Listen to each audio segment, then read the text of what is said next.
Alrighty, so we're here on some Overwatch 2 today. Gosh, they really just have to show Kiriko's grippers like that, huh? And it's been a while since I last played this game, actually. In fact, if I try to look, last match says 2,889 weeks ago, which is definitely not accurate. But looking at recent players, you can see it's 108 weeks ago is when I last played. So I thought recently that I'd just try out this game because it's been a while. And I know that Seagull actually recently did a video where he played Overwatch 2 years later. So of course, as I get the idea to do so, he goes ahead and makes a video.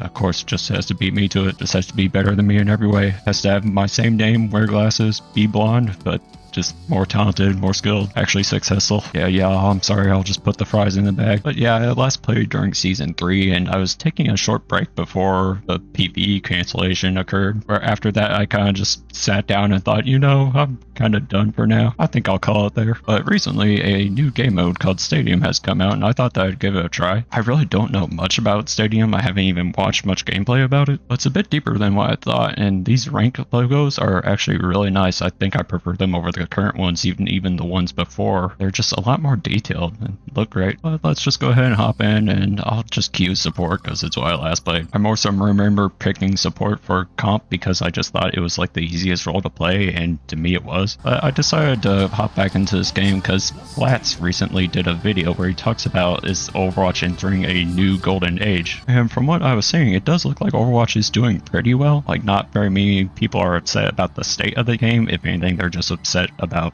skin drama more than anything. And I've kind of had like a weird history with Overwatch. My history is that I started in 2016 when the game was fresh and new, and I was addicted to it for like a solid 2 years. Gosh, I have no idea how any of this works. Oh, this is so much deeper than what I thought. I guess I'll just go with the example builds for now. But I was playing Overwatch for a solid 2 years. It was probably like middle 2018 before I stopped. I know that I quit shortly before Brigida came out, which I know for those that played would say that I avoided the Dark Ages. At least one of them. Well, actually I avoided both because I didn't play when Overwatch started getting abandoned. But basically I quit because I was just kind of getting burnt out. Like, I didn't really have much goals or incentive to play. Okay, I actually have to disable third person somehow because this is throwing me off. Okay, now we're in first person. Now this is more I'm used to. Third person was actually just throwing off my brain and muscle memory too much, and I could not focus at all. But yeah, I basically just stopped playing in 2018 because I just got kind of burned out because I'd been playing the game a lot, basically like every day. And I started to just get to a point where I didn't really have like any goals. Like, there was nothing that I was really pursuing anymore. I'm not the type of person that can have fun by just playing the game. Like, I typically need some sort of goals or progression. So I stopped and played some other games. And of course, Brigida was the meta, and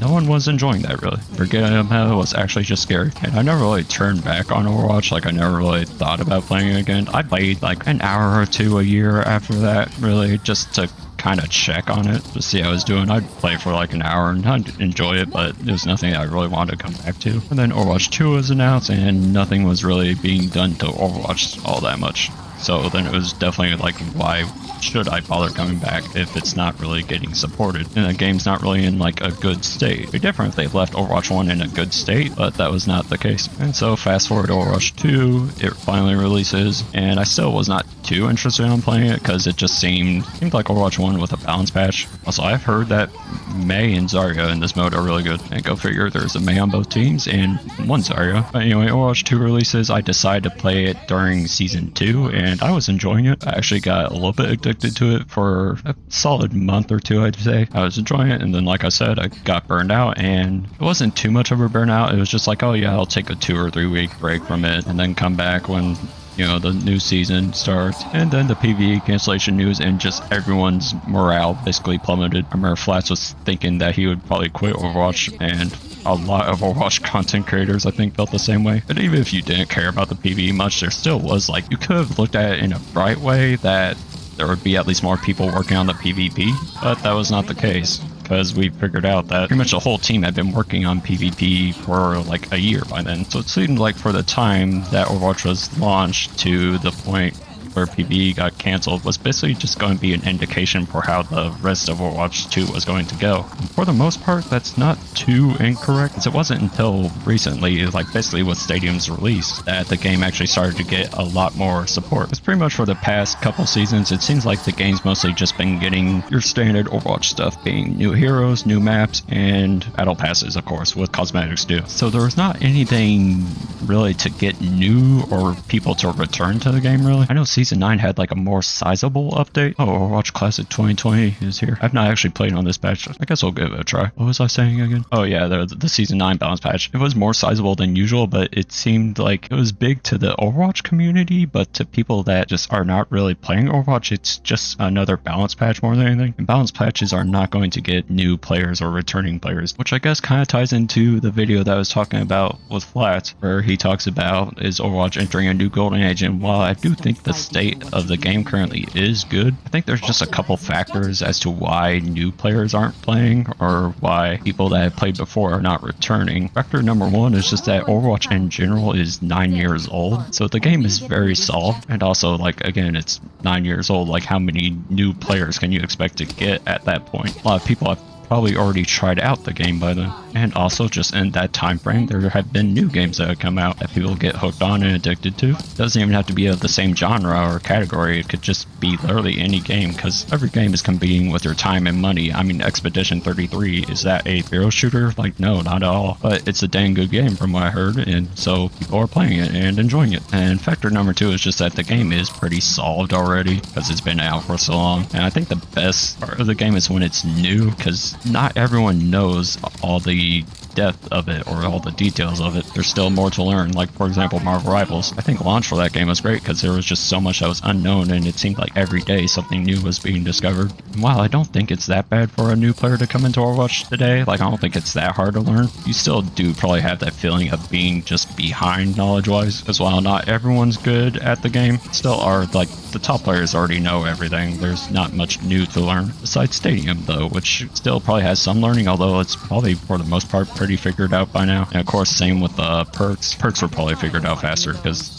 they are not adding a ton of depth. Like, it's pretty basic to figure out which perk is good. And I think factor number three is just that this is another live service game when there's plenty of live service games out, and it's hard to manage a bunch of live service games at once. Like, I can only keep up with one or two at a time. And it's like, how many live service games are there out right now? Like, there's Apex Legends, there's Fortnite, there's Valorant, there's Overwatch, there's Marvel Rivals now, there's Destiny 2, there's Escape from Tarkov, I think that's live service, and there's just like more live service games being in the making. So it's just hard to keep up with all those games at once. Not that you're playing all those games at once, but you can only manage one or two at a time, probably. And another factor, I think, could just be the fact that there's not too much marketing for the game going on. I actually have seen some ads for Stadium, but for the most part, you're relying on word of mouth, and I don't think the word of mouth for this game is very loud. Like, I'd hear about Overwatch at work some last year, but it was pretty much always come with a negative stigma, really. It'd be like, oh, you play that game? And even the person that says they play it would be, like, embarrassed to say that they play it. And that's where cinematics should come in, because they would bring in at least some sort of marketing. It's so down bad for cinematics that we would probably settle for cinematics that are even just like 2 minutes long. It doesn't even have to be anything that deep. It could just be something silly,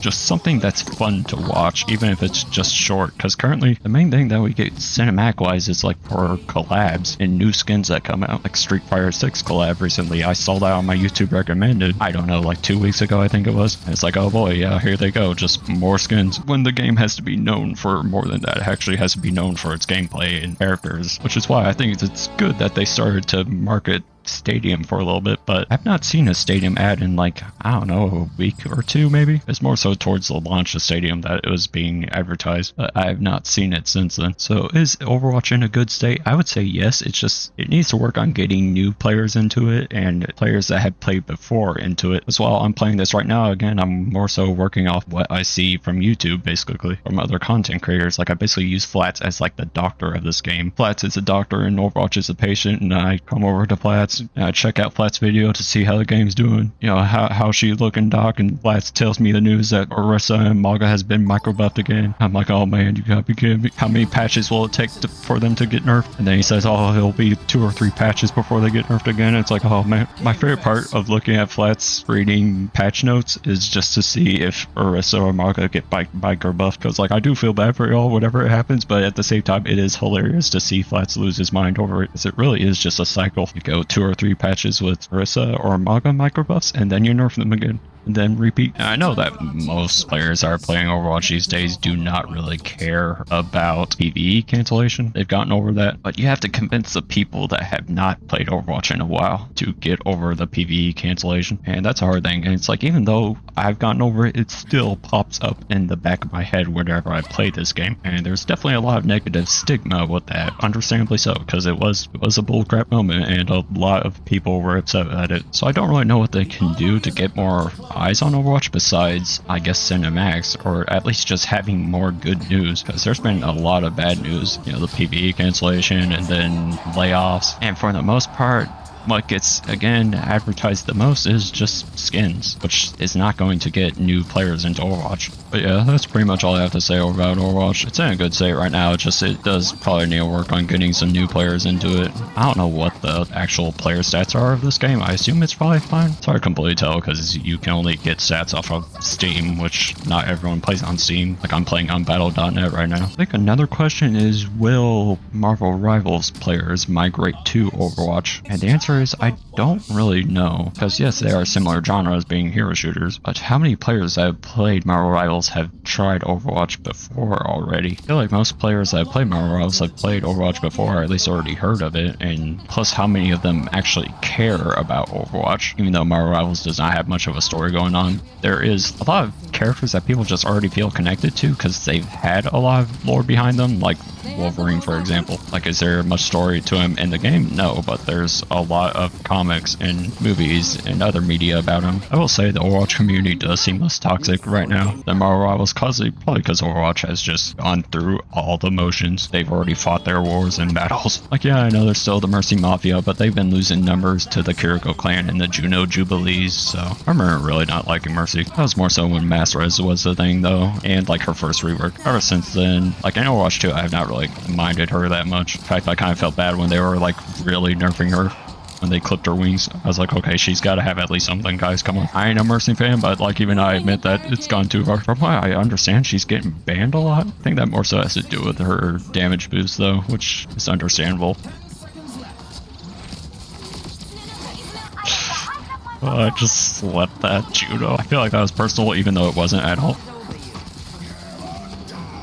The mage just block his Earth Shadow. Oh, I'm sorry, Ryan. I understand you get bullied a lot, especially since I play support. As an Ana, I feel you're bullying, because I do the bullying. This mode is pretty fun, though. What I like about it is that there's more to learn, actually. Because I do think, to me, that was something that Overwatch was missing for a while, just stuff to learn. Because it's like, yeah, you could play some other characters, but you kind of already know how they play. The only thing to learn with them is basically execution. On this, there's a lot more to learn, such as perks, of course. And also, another thing I think Overwatch will just never get is the level of hype that it had with the launch of 2016. That's just a hard thing to replicate because it was just a different time back then. Like, that's pre-Fortnite era, which was a very different era. I pretty much see two eras. There's pre-Fortnite era and post-Fortnite era. Fortnite really did have a big impact on the gaming landscape, made a lot more games go free to play. It introduced the Battle Pass, basically, and of course made the Battle Royale genre really pop off. Whereas pre-Fortnite, most games that were successful were still paid. Like, I think even Counter-Strike at the time was still paid for. But yeah, I think that's pretty much all I have to say for now. In summary, is Overwatch in a good state